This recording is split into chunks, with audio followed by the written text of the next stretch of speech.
Hello दोस्तों, स्वागत है आपका हमारे इस यूट्यूब चैनल पर। दोस्तों, हमने पंचायत सचिव के जो पोस्टिंग है उसके बारे में पूरी जानकारी आपको दे दी है। और आज हम बताएंगे दोस्तों राजस्व कर्मचारी के बारे में, क्योंकि आप सभी की मांग थी कि राजस्व कर्मचारी के बारे में भी आप जो प्रोफाइल जो है उसका पूरा डिटेल से बताइए। तो इसी के ऊपर आज हम वीडियो लाए दोस्तों, तो वीडियो को अंत तक देखिएगा, पूरी डिटेल्स है और वो भी ऑफिशियली है दोस्तों, ठीक है। तो सबसे पहले हम देखिए बात करें इस पोस्ट के बारे में दोस्तों। तो इस पोस्ट में आपको जो क्वालिफिकेशन सिर्फ ओनली इंटर है, यानी कि आप इंटर से हैं और ये फॉर्म भरें तो आपको और कुछ भी नहीं करने की ज़रूरत है दोस्तों। सिर्फ इसमें मेंस पास करना है और ये जॉब आपकी हो गई। और देखिए ये जो वर्क होता है दोस्तों, ये राजस्व एवं भूमि सुधार विभाग के अंतर्गत ये काम किया जाता है, ठीक है। और यहाँ पे जो पोस्ट की संख्या दोस्तों, यहाँ पे आप देख सकते हैं, ये आपका अनरिजर्व कैटेगरी का है, ये आपका बीसी का है दोस्तों, और ये आपका एमबीसी का है, और ये एससी और एसटी का है दोस्तों। टोटल कुल मिलाकर 4300 कुछ पोस्टें हैं दोस्तों। और इसके ग्रेड पे की बात करें दोस्तों, तो ग्रेड पे जो आपका यहाँ पे देख सकते हैं, ये इसका जो ग्रेड पे आपका आता है दोस्तों, वो 1900 के ग्रेड पे का है। यानी कि जो ये वैकेंसी है दोस्तों अभी के हिसाब से लेवल 2 में आती है, ठीक है। लेवल 2 में पंचायत सचिव कितना था दोस्तों, लेवल 3 था, ये लेवल 2 का है वैकेंसी। और यहाँ पे जो आपको पेमेंट कितना मिलेगा, ये सारी बातें हम आगे चलेंगे, लेकिन फिलहाल इसके बारे में जानते हैं कि आखिर ये पोस्ट है कैसा और इसमें काम किस तरह से किया जाता है। तो चलिए बढ़ते हैं अगले पोस्ट प्रेफरेंस की तरफ। देखिए दोस्तों, अभी हम इसके ऑफिशियल जो नोटिस है, बिहार सरकार राजस्व एवं भूमि सुधार विभाग की जो अधिसूचना जारी हुई थी 2012 में, ये सूचना जारी हुई थी दोस्तों, ठीक है। आप देख सकते हैं यहाँ पे 18/1/2012। और ये नियमावली क्या है, तो देखिए पूरा बात आप एक बार पढ़ लेते हैं इसको, ठीक है। देखिए यहाँ पे लिखा हुआ है, भारत संविधान के अनुच्छेद 309 के परंतुक द्वारा प्रदत्त शक्तियों का प्रयोग करते हुए बिहार राज्यपाल बिहार राज्य के क्षेत्रीय हल्का, देखिए इस पोस्ट को हल्का भी कहा जाता है, हल्का कार्यालयों के राजस्व कर्मचारियों की भर्ती एवं उनके सेवा शर्तों के विनियमित करने के लिए निम्नलिखित नियमावली जो है गठित करते हैं, ठीक है। तो एक बार पढ़ते हैं पूरा क्या है और पूरी बात हम आपको समझाएंगे दोस्तों, तो वीडियो को अंत तक जरूर देखिएगा। इसका संक्षिप्त नाम और विस्तार और प्रारंभ क्या है, तो देखिए यह नियमावली बिहार राजस्व कर्मचारी संवर्ग नियमावली 2011 कही जा सकेगी। यानी कि 2011 के अधिसूचना के हिसाब से दोस्तों इसको हम बिहार राजस्व कर्मचारी कह सकते हैं, ठीक है। और इसका जो विस्तार है दोस्तों संपूर्ण बिहार में होता है, ठीक है। मेन जो बातें हैं दोस्तों यहाँ पे आपको कही हुई है, देख सकते हैं आप, देख लीजिए एक बार।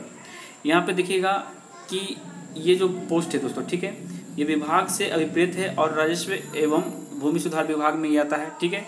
दूसरा, आयोग से अभिप्रेत कैसा है, तो ये बिहार कर्मचारी चयन आयोग द्वारा होती है। ये तो बात आप सभी को पता है। अब मेन जो बात है दोस्तों, यहाँ पे 3 नंबर पॉइंट है कि इस सेवा का संवर्ग व राजस्व कर्मचारी कोटि के पद होंगे, ठीक है। और यह संवर्ग जिला स्तरीय होगा। अब यहीं पे एक बात बताता हूँ दोस्तों, यहाँ पे आपको जिला स्तरीय बोला गया है, तो क्या आपको ये जो पोस्ट है, सबसे पहले बात करते हैं ये पोस्ट आपको मिलेगी कहाँ, तो जिला स्तरीय बोला गया, यानी कि आपको एक डिस्ट्रिक्ट में मिलेगा दोस्तों। और एक बात जान लीजिए, अगर किसी डिस्ट्रिक्ट में एक बार आपकी पोस्टिंग हो गई तो आप अंत तक उसी डिस्ट्रिक्ट में ही पोस्टेड रहेंगे, यानी कि उसी जिला में आपको काम करना है। सिर्फ आपका अगर ट्रांसफ़र होता भी है तो आपका प्रखंड से दूसरे प्रखंड में हो सकता है, या एक पंचायत से दूसरे पंचायत में आपका ट्रांसफ़र होगा, लेकिन डिस्ट्रिक्ट नहीं बदलेगी। ये बात आप कान खोल के सुन लीजिए दोस्तों, यहाँ पे आपको जिला नहीं बदला जाएगा, ठीक है। यानी डिस्ट्रिक्ट है जो दोस्तों वो आपका चेंज नहीं होगा। ये बात आप दम कान खोल के सुन लीजिए, ठीक है। और चलिए बढ़ते हैं अगले बात की तरफ। नियम जो क्या कहता है दूसरा, कि इस नियम के लागू होने से पूर्व इस कोटि में नियुक्ति एवं कार्यरत व्यक्ति स्वतः इस संवर्ग में शामिल समझे जाएंगे, ठीक है। और देखिए दोस्तों, राज्य सरकार समय समय पर घटा बढ़ा सकेगी इन पदों की कोई भी संख्या निलंबित संचरण के अधीन रखी जा सकती है, यानी कि ये आपकी जो संख्या दोस्तों वो आगे पीछे होती रहती है। अब चलिए मेन बात जो है वो करते हैं दोस्तों। यहाँ पे देखिए क्या है, यहाँ पे मंजूर बल 1 में क्या लिखा हुआ कि पंचायत का क्षेत्राधिकार हल्का, देखिए इस जो पोस्ट है, इस पोस्ट को हम हल्का भी कहते हैं, हल्का क्षेत्र, ठीक है, हल्का क्षेत्र के कर्मचारी भी कहा जाता है। तो हल्का में किए गए फलस्वरूप राज्य में कुल हल्कों की जो संख्या दोस्तों 8463 है। प्रत्येक हल्का के लिए एक राजस्व कर्मचारी अर्थात पदों की कुल संख्या 8463 होगी। यानी कि टोटल देखा जाए तो पंचायत की जो संख्या बताई गई यहाँ पे कि टोटल पंचायत जो है वो आपका 8463 है, और कर्मचारी जो है प्रत्येक पंचायत में 1 कर्मचारी होते हैं राजस्व कर्मचारी, तो टोटल कर्मचारियों की संख्या भी 8,463 होगी, जिसमें से दोस्तों आपका अभी फिलहाल 4,000 जो वैकेंसी निकली हुई है, आपको पता ही है 4,000 कुछ वैकेंसी है, तो ये वैकेंसी भी इसी के रिगार्डिंग फुलफिल होगी। ठीक है, तो एक बात तो क्लियर होगा कि आपकी पोस्टिंग जो है वो सिर्फ और सिर्फ डिस्ट्रिक्ट में ही चेंज होगी और अदर डिस्ट्रिक्ट में आप नहीं जा सकते हैं। ठीक है, अब देखिए ये तो उम्र सीमा की बात कही है दोस्तों, तो ये आप सभी को पता है उम्र सीमा क्या है। और इसके यहाँ पे आप देख सकते हैं भर्ती 1 में कि राजस्व कर्मचारी के पदों पर सीधी भर्ती आयोग द्वारा मैट्रिक स्तरीय बोला गया था दोस्तों उस समय, लेकिन ये अब इंटर स्तरीय लिया गया है। प्रतियोगिता परीक्षा के लिए नियम मापदंडों एवं प्रक्रियाओं के अनुपालन करते हुए आयोजित प्रतियोगिता परीक्षा के परीक्षा फल के आधार पर प्राप्त अनुशंसा के आधार पर की जाएगी। तो जो कि सही है दोस्तों, इसकी जो है वैकेंसी निकलती है तभी इसमें आप नियुक्ति हो सकते हैं। अगला है 2 नंबर दोस्तों कि राजस्व कर्मचारी के पद पर नियुक्ति के लिए अभ्यर्थी को किसी भी मान्यता प्राप्त बोर्ड या समकक्ष स्थान से मैट्रिक या समकक्ष अर्हता प्राप्त होना अनिवार्य है। ये था 2011 में दोस्तों, लेकिन अभी इसको चेंज करके जो है इंटर कर दिया गया है, यानी इंटर पास है तो आप इस पोस्ट के लिए एप्लीकेबल हैं। ठीक है, चलिए अब बढ़ते हैं अगले पॉइंट की तरफ दोस्तों। मेन देखिए एक और बात यहाँ पे सबसे इंपॉर्टेंट पॉइंट है दोस्तों, यहाँ पे आप देख सकते हैं। ठीक है, यहाँ पे आप पॉइंट नंबर 8 देखिएगा, इसमें लिखा हुआ है दोस्तों कि परिवीक्षा एवं अवधि, यानी कि आपका जब ज्वाइनिंग हो जाता है उसके बाद की क्या कंडीशन होगी। तो देखिए इसमें लिखा गया है कि मौलिक रिक्त पद के विरुद्ध नियुक्त होने वाला प्रत्येक राजस्व कर्मचारी पद ग्रहण की तिथि से 2 वर्षों की अवधि के लिए परिवीक्षा पर रहेगा। परिवीक्षा का मतलब प्रोबेशन पर दोस्तों, या फिर आप कह सकते हो एग्रीमेंट पर रहिएगा। ठीक है, तो देखिए यहाँ पे और क्या बोला गया है, ख में क्या बोला गया, परिवीक्षा अवधि के दौरान राजस्व कर्मचारी का आचरण एवं सेवा संतोषजनक नहीं पाए जाने पर परिवीक्षा अवधि को 1 वर्ष के लिए और बढ़ाई जा सकती है। यदि यह प्रतीत हो कि उसके आचरण एवं सेवा में कोई सुधार की संभावना है, ठीक है, तब ये बढ़ाई जाती है।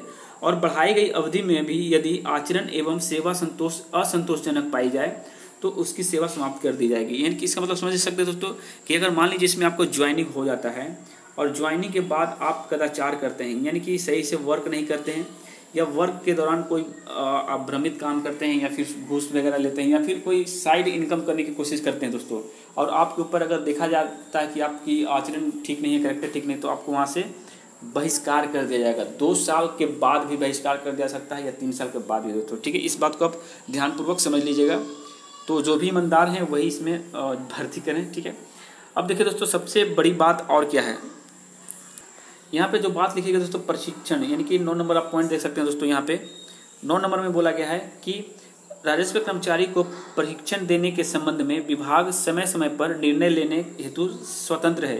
यानी विभाग द्वारा लिए गए निर्णय के अनुरूप राजस्व कर्मचारी को प्रशिक्षण लेना अनिवार्य होगा। यदि प्रशिक्षण के अंत में कोई परीक्षा निर्धारित की जाती है और उसमें उत्तीर्णता अनिवार्य होगी, यानी कि पास करना जरूरी होगा। देखिए दोस्तों ये मैक्सिमम विभाग में होता है, टीचिंग लाइन में भी हुआ था। तो देखिए इसमें होता क्या है कि मान लीजिए आप उस पोस्ट पे आप जॉब कर रहे हैं, तो 2-3 साल बाद हो या 5 साल बाद हो, आपकी टेस्ट ले ली जाए। छोटा सा टेस्ट लेता है, हर कोई पास हो जाता है, कोई दिक्कत नहीं है। लेकिन अगर उसके दौरान भी आप पास नहीं कर पाते हैं तो आपको दिक्कतें आ सकती है। ठीक है, तो इस बात का आप ख्याल रखिएगा दोस्तों। अब देखिए दोस्तों यहाँ पे एक और बात बताई गई कि 11 नंबर देख सकते हैं कि सेवा में संपुष्टि, यानी कि परिवीक्षिका पर नियुक्ति राजस्व कर्मचारी परिवीक्षिका अवधि समाप्त होने पर निम्नलिखित शर्तों के अध्ययन सेवा में संपुष्टि का पात्रता प्राप्त होगा। यानी कि जब 2 साल आपका कंप्लीट हो जाएगा दोस्तों नौकरी के बाद, तो आपको ये निम्नलिखित जो चीज़ें हैं वो आपको प्रोवाइड की जाएगी, मिलेगी। देखिए क्या है, नंबर 1 कि यदि विभाग कोई विभागीय परीक्षा विविध करता है तो उसमें उत्तीर्णता प्राप्त कर ली हो। ठीक है, पहला। दूसरा, समय समय पर विविध परीक्षक उसके द्वारा प्राप्त कर लिया गया हो और प्रशिक्षण के अंत में परीक्षा यदि आयोजित की गई तो उत्तीर्ण हो चुका हो, तो अमानत की उपाधि अनिवार्य होगी एवं इस अवधि में आचरण एवं सेवा संतोषजनक रही हो। ठीक है, ये कंडीशन आपको वहाँ पे दिखाना होगा दोस्तों, नौकरी के मतलब ज्वाइनिंग के 2 साल बाद भी। ठीक है, चलिए अगले पॉइंट की तरफ बढ़ते हैं। अब देखिए यहाँ पे देखिए ऐसा इस टाइप का वीडियो आपको देखने को बहुत कम ही मिलेगा दोस्तों, मैं हर एक जानकारी आपको देना चाहता हूँ। अब देखिए अगला क्या है, 12 नंबर पॉइंट की वेतन। तो नवनियुक्त राजस्व कर्मचारी का वेतनमान 5200 से 20,200 एवं ग्रेड पे 1900 या समय समय पर सरकार द्वारा पुनरीक्षित या फिर वेतनमान को समकक्ष हो, मतलब बढ़ेगा घटेगा, ये तो समय समय की बात है। लेकिन दोस्तों अभी जो है ये इसको हटा दिया गया। आपको पता है कि 7 पे कमीशन के हिसाब से आपको लेवल 2 की वैकेंसी हो गई है। तो अभी भी आपको इन हैंड बात करें दोस्तों, तो इन हैंड मतलब पूरा काट छट के अभी देखा जाए तो आपको लगभग 26,000 रुपये जो है वो पेमेंट मिलेगी, लगभग 26,000। इससे ज़्यादा मिल सकती है, कम नहीं मिलेगी दोस्तों, ठीक है। और ऐसे बेसिक पे जो है 21,700 रुपये इसका रखा गया दोस्तों, ठीक है। अब बढ़ते हैं अगले बात की तरफ बढ़ते हैं दोस्तों, ठीक है। अगला पॉइंट क्या है कि वरीयता। इस संवर्ग के सदस्यों की वरीयता पर निर्धारण राज्य सरकार के सामान्य प्रशासन विभाग द्वारा समय समय पर नियत सिद्धांतों पर प्रक्रिया कर आधार पर होगा, ठीक है।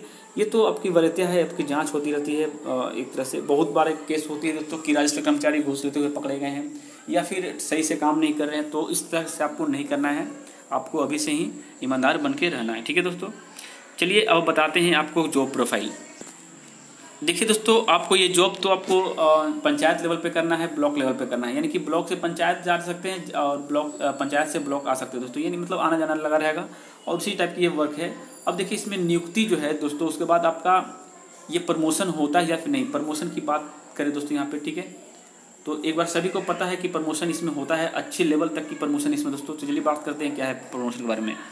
यहाँ पर लिखा गया कि इस संवर्ग के सदस्यों की नियुक्ति, पद स्थापन, स्थानांतरण, सेवा संपुष्टि, वरीयता सूचिका, साधारण और प्रोन्नति एवं स्थापना संबंधी सभी विषय नियुक्ति प्राधिकार के नियंत्रण के अधीन होगा, ठीक है।